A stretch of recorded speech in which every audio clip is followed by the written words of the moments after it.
Selepas ni terus masuk surah baru dalam kitab. Surah apa? Hijau. Kalau yang tadi dia masih menceritakan muqadah wa mumayyizah zakirah li'adatiha qadra wa waqtan. Biasanya disebutkan mutahayyirah tu terakhir. Tapi dalam minhaj ni disebut mutahayyirah ni selepas yang kita bincangkan ni. Maka kita ikutlah yang dalam kitab. Kitab minhaj. Baca minhaj. Allahumma shalli ala sayyidina. Bismillahirrahmanirrahim. Atau mutahayyiratan bi anna siyad ataupun mutahayyirah. Daripada segi susunannya, mutahayyirah ni memang lebih cantik kalau diletakkan nombor 7. Jadi apakah yang dimaksudkan dengan mutahayyirah? bi anna siyad adataha qadran wa waqtan. Jadi dalam masalah perempuan dan adat ni, kita boleh bahagikan kepada mengingati adat daripada segi waktu dan kadarnya, melupai kedua-duanya sekali, melupai salah satu dari keduanya. So ada 4. Faham? Mengingati kedua-duanya, melupai kedua-duanya, mengingati salah satu. Maka ada 4 bahagian. Mengingati kedua-duanya, itulah yang dimaksudkan dengan surah yang kita baru bincangkan, iaitu apa? Iaitu mu'tadah. Adapun kalau dia melupai kedua-duanya, yang kita sekarang nak baca ni, yang nama dia mutahayyirah, khulasah penyelesaian masalah mutahayyirah ni adalah ihtiyat.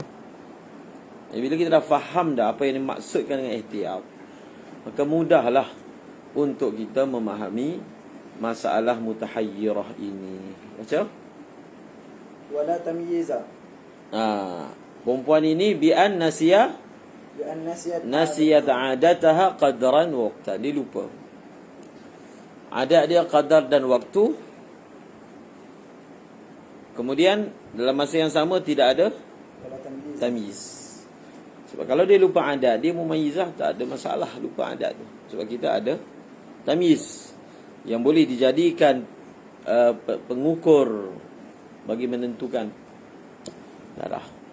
Tetapi kedua-dua pengukur itu sudah tidak ada pada dia. Jadi bagaimana kita nak tentukan haid dan sucinya dia, sedangkan darah itu keluar musalsal keluar darah sahabat. Fa fi qawlin ka mubtada'atin.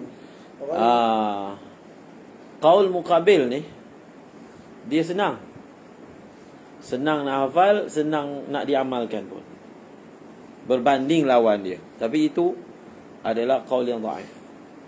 Jadi qaul muqabil mengatakan mutahayyirah ini dia punya haid dia adalah macam mubtadaah, iaitu 1 hari sahaja, 29 hari yang baki itu dianggap sebagai istihadah. Dhaif. Faham? Tapi mudahlah nak diamalkan. Mudah diamalkan sebab dia tak perlu ihtiyat. Sebab kalau dia ihtiyat, solat kena solat, puasa kena puasa, kemudian puasa tu pula nanti kena qada pula. Tapi dalam masa yang sama dia tak boleh pegang Quran, tak boleh jima' dan sumpah pun tak boleh. Jadi kalau benda tu berlarutan 2-3 bulan, macam itulah keadaan dia. Itu yang dimaksudkan, dia adalah sukar diamalkan. Segi mengeluarkan hukum tu senang je, ihtiyat. Faham? Ihtiyat mudah je. Macam mana ihtiyat dah diterangkan sebelum ni. Kemudian Kamu tada'atin ghairi mumayyizatin fatahidu yawman wa laylatan. faham? Ini muqabil asah. Muqabil apa ni? Muqabil asah. Qaulin. Lagi? Fatahidu yawman wa laylatan wa tuhruha baqiyatu syahri 'ala al-adhhar as-sabiqi. Lagi? Wal masyhuru wujub al-ihtiyati wa laysat kal mubtada'ati. Pendapat yang masyhur dalam mazhab, maknanya qaul ni adalah muqabil masyhur. Qaul ni adalah muqabil masyhur. Masyhur dalam mazhab adalah wujubul ihtiyat. Wa laysat kal mubtada'ati lihtimali kulli zamanin yamurru 'alayha lil haid wa tuhri. Jadi kita tidak menjadikan dia ini seperti orang yang mubtada'ah. Sebab apa? Dalam kes mubtada'ah pun sebenarnya satu hari satu malam itu adalah ihtiyat juga. Dia punya dasar dia. Dasarnya adalah apa? Ihtiyat. Tetapi dia punya beza dia dengan yang sekarang ni, dia ni dah pernah ada adat. Faham? Yang dia ni tak pernah ada adat. Maka kita jadikan yang paling sedikit itu sebagai haid dia. Yang baki itu bukanlah haid. Maka sebab apa kita tak bagi hukum dia seperti mubtada'ah? Lihtimal kulli zamanin yamuru 'alaiha lihtimali kulli zamanin, kerana ihtimal setiap zaman yang berlalu ia zaman ke atasnya perempuan tadi adalah lil haidi wat tuhri. Lihtimali kulli zamanin lil haidi. Lil haidi wat tuhri. Faham? Dia sebenarnya dia ni punya hukum adalah ikut adat. Sebenarnya. Faham? Jadi oleh kerana dia lupa adat, tapi secara pasti asalnya dia kena ikut adat. Jadi setiap zaman tu ada ihtimal itulah adat dia. Faham? Setiap zaman ada ihtimal. So oleh kerana ada ihtimal adat pun ya, bila sebut ihtimal adat tu maksudnya haid pun ya, suci pun ya. Semua ada ihtimal. So oleh kerana semua ada ihtimal, kita bagi kat dia hukum dua-dua sekali. Haid pun ya, suci pun ya. Itulah namanya ihtiyab. Kemudian fayahrumul wad'u wa masjid. Jadi apa maksud ihtiyab ni lah? Fayahrumul wad'u. Kemudian wa masjid mushafi wal qira'atu fi ghairi salati. Dan membaca selain daripada dalam solat. Ihtimalil haidi. Wa tusallil fara'idha abadan. Dan dia boleh dia wajib sembahyang fardu bila-bila, selama-lamanya. Kemudian ihtimalit tuhri. Wa qadan naflu fil asahi ihtimaman bihi. Tamat ya? Nafal. Kemudian wa thani yaqulu la darurata ilayhi. Wa taghtasilu likulli fardin. Jadi tengok, cuma di sini ni dia ada tambahan. Ihtiyat yang kita telah pelajari sebelum ni, inilah maksud dia. Cuma di sini kita belajar tentang dia punya ilat dia. Kenapa ambil jalan ihtiyat? Kenapa dia ni jadi separuh suci, separuh haid? Dalam perkara solat kita kata dia suci, maka dia wajib solat. Dalam perkara puasa kita kata dia suci, maka dia wajib puasa. Dalam perkara jima' kita hukumkan dia sebagai haid, lalu tak boleh. Dalam bab baca Quran luar semayang tak boleh, dalam semayang sahaja boleh. Dan apa bacaan itu Fatihah saja kan yang boleh.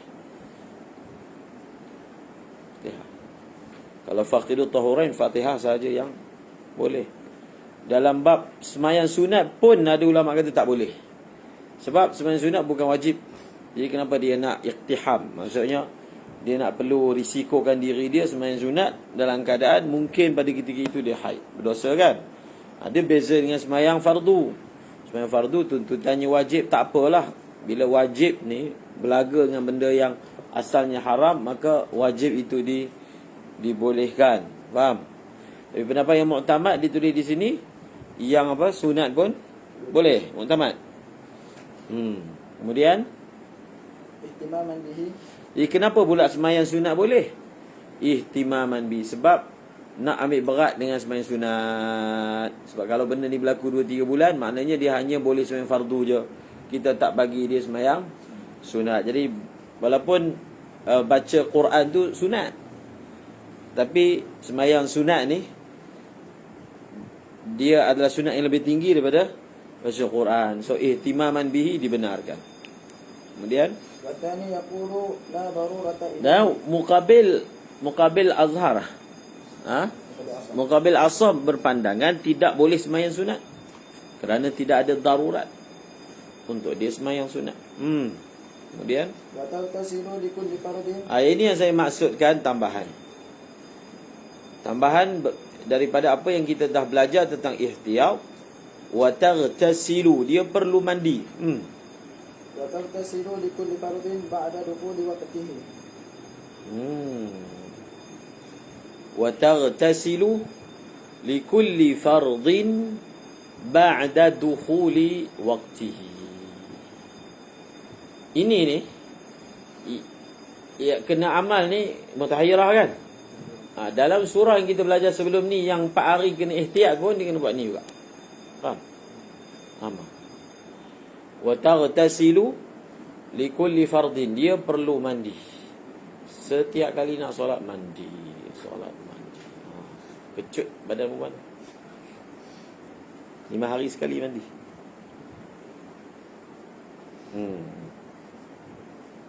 Okey, lagi?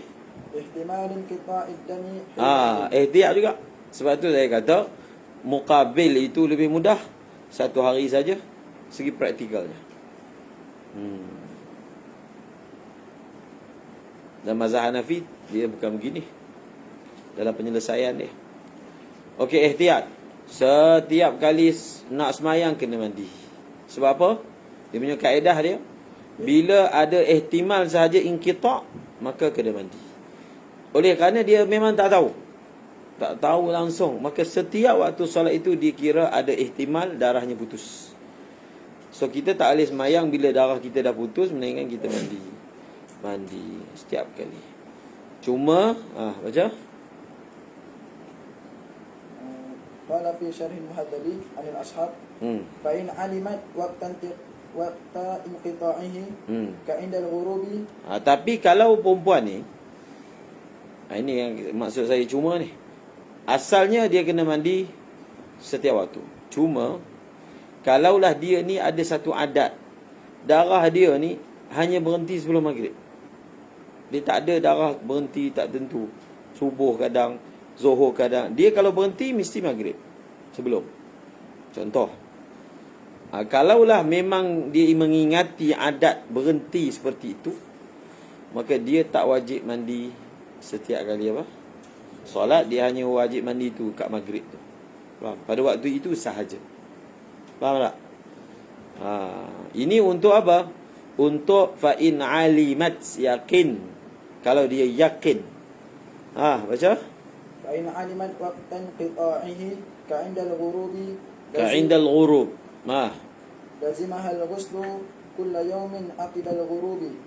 Dia hanya wajib mandi setiap hari lepas maghrib. Kemudian wa tusalli bihi al-maghriba.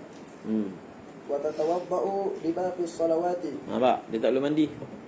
Dia hanya perlu mengambil wuduk sebagai orang yang mustahadah. Setiap kali solat perlu ambil wuduk. Kemudian ihtimalin inqita'i 'inda al-ghurubi duna ma siwahu. Sebab apa? Kan kita kata kaedah yang dia kena mandi setiap kali solat apabila langsung tak ada benda, tak ada satu benda yang dalam memori. So bila tak ada satu benda pun, maka semua waktu dikira ihtimal putus. Cuma bila putus bukan dekat dengan waktu solat, tak wajiblah mandi lagi. Bila betul-betul wajib mandi, bila nak solat, maka setiap kali solat dia kena mandi. Tapi kalaulah ihtimal inqita' itu tak berlaku pada semua waktu, dia hanya berlaku pada satu waktu misalnya, ataupun 2 waktu. Ini bagi contoh satu. Kalau dia ni jenis ada 2 waktu dia punya inqita' dia, maka 2 waktulah dia kena mandi. Maka oleh kerana baki waktu secara pasti tak ada ihtimal inqita', dia tak perlu nak mandi. Wa tasumu ramadana. Khalas. Dia sekarang ni dalam bab mutahayyirah ni yang panjang ni, bagaimana kita nak kira puasa Ramadan dia. Wa tasumu Ramadan. Baca. Wa tasumu ramadana lihtimali an takuna tahiratan. Okay.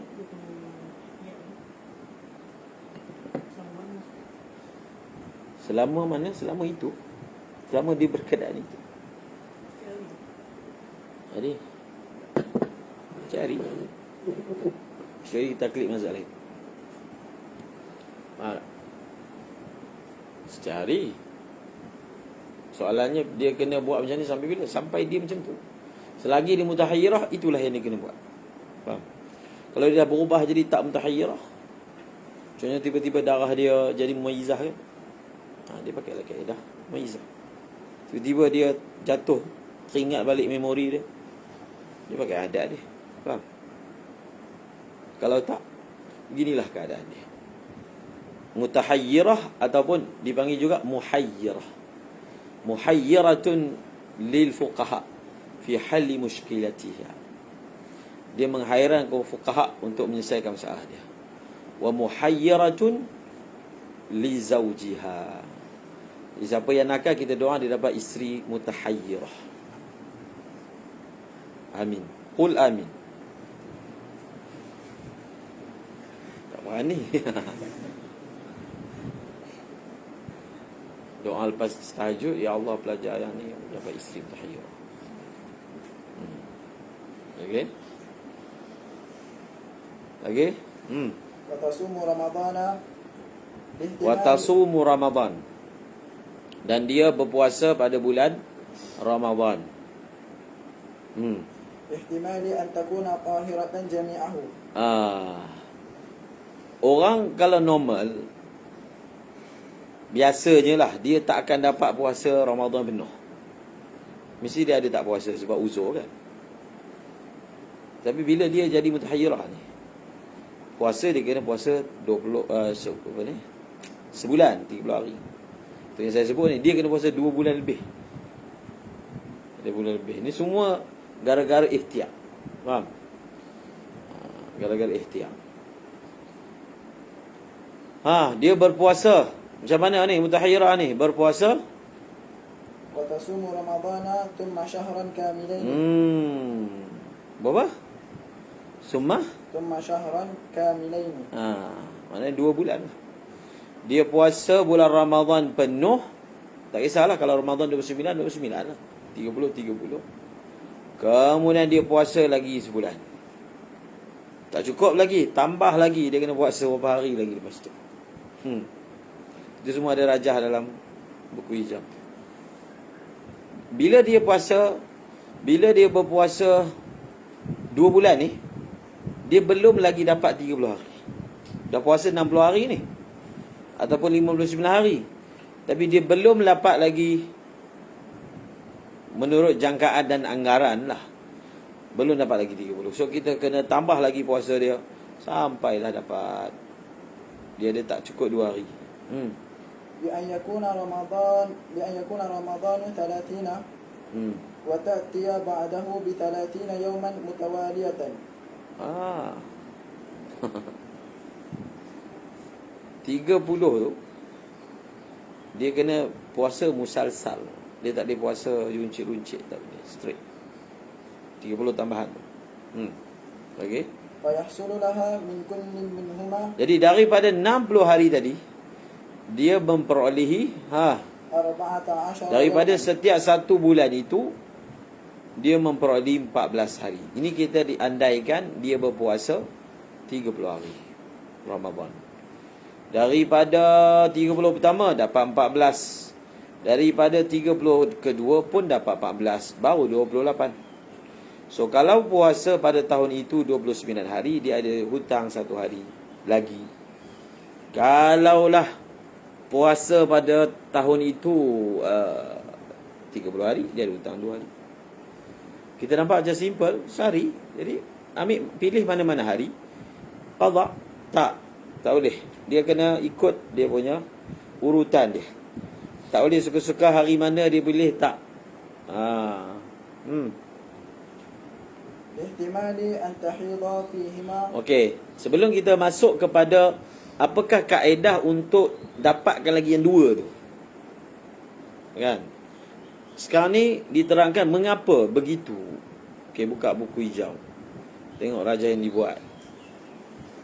Kenapa kalau dia puasa 30 hari, yang yakin dia dapat ni adalah 14 hari, yakin, confirm. Dia dapat apa? 14 hari. Dia menggunakan andaian paling aghlaz. Okey, tulis. Ada kan yang tentang puasa tu? Tentang puasa. Ini yang lepas ni.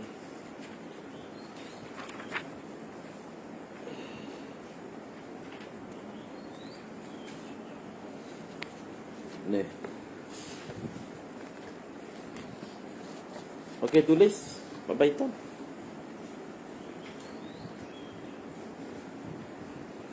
Kita tulis 1 5 10 15 20 30 macam tu.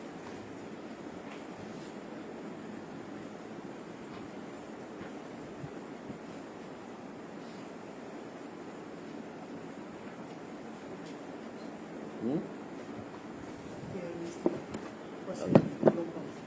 Apa dia? Puasa ni 3 gelombang. Setiap waktu. 3 gelombang, 3 kali. Ha? Wah.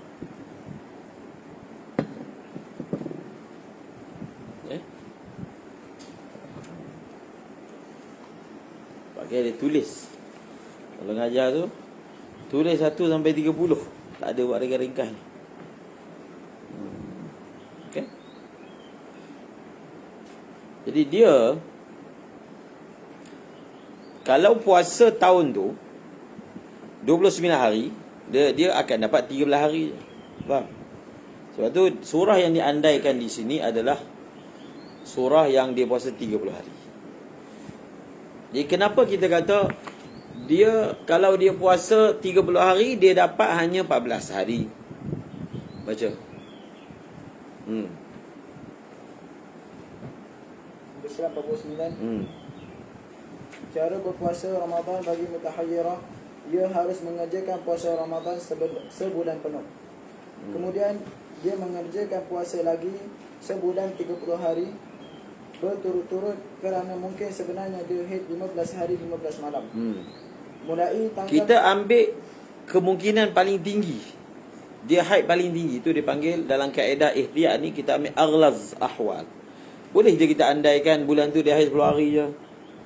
Tak, kita tidak mahu meletakkan risiko, so kita ambil paling tinggi 15. Okey, 15. Jadi mungkin akan bertanya, kalau 15 bakinya 15 lah. 15 30 tolak 15 baki 15. Kenapa dikatakan dia dapat 14 hari je?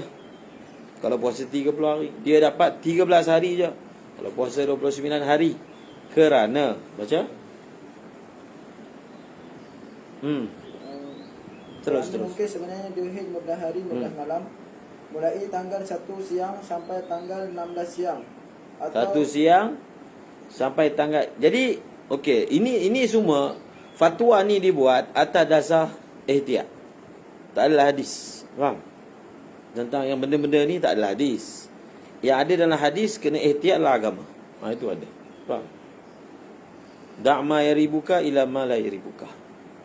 Apatah lagi haid ni berkaitan dengan solat, maka keperluan ihtiyatnya lebih tinggi. Faham? Maka fuqaha kita telah mengambil jalan itu dalam berijtihad. Mungkin ada ulama mazhab lain berijtihad melihat kita mengambil al-aslu baradu zimmah tu, contoh kan. Jadi ambil paling sikit, tak, kita ambil paling tinggi. So kita ambil kemungkinan dia haid paling tinggi. So kemungkinan dia haid paling tinggi adalah apa? 1 siang sampai tanggal 16 siang. 1 siang sampai tanggal 16 siang. Atau mulai tanggal 2 siang sampai 17 siang. Sampai 17 siang. Atau mulai tanggal 3 siang sampai tanggal 18 siang. 18 siang. Dan begitu seterusnya. Kamu tolak macam mana pun mesti baki dia 14. Faham? Tolak macam mana pun mesti baki dia 14. Kenapa kita ambil soalan pertama, kenapa ambil hari ke-16? Itu dia dah terangkan. Perempuan ni dia satu 15 hari bulan, satu lagi hari ke-15. Dia dua benda yang berbeza. Faham? 15 hari bulan itu hari bulan merujuk kepada tarikh. Hari ke-15 haid dia lain. Faham? Hari ke-15. So kalau orang tu dia uzur pada satu hari bulan contoh, maka dia punya akan sempurna tu adalah apa? 16. Okey, kenapa dia sekarang ni puasa? Kalau perempuan ni, mengapa kita tak andaikan? Okey, puasa dia habis 16. Kenapa kita tak andaikan puasa dia pula? Haid dia habis 16. Mengapa kita tak andaikan haid dia tu berhenti malam? malam. Jadi selamatlah dia punya puasa pada waktu siang kan, hari ke-16 tu. Memanglah kita kata haid dia berhenti hari ke-16. Tapi 16 ni kan ada malam, ada siang. Jadi malam tu sebelum subuh dah berhenti. So siang tu selamatlah dia punya puasa.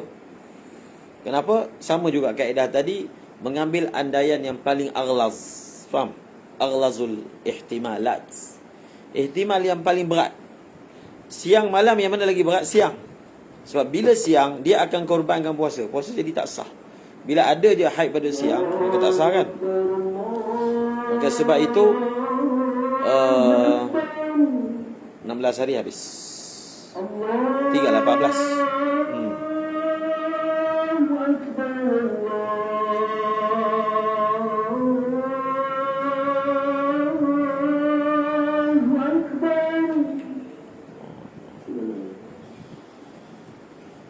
أشهد أن لا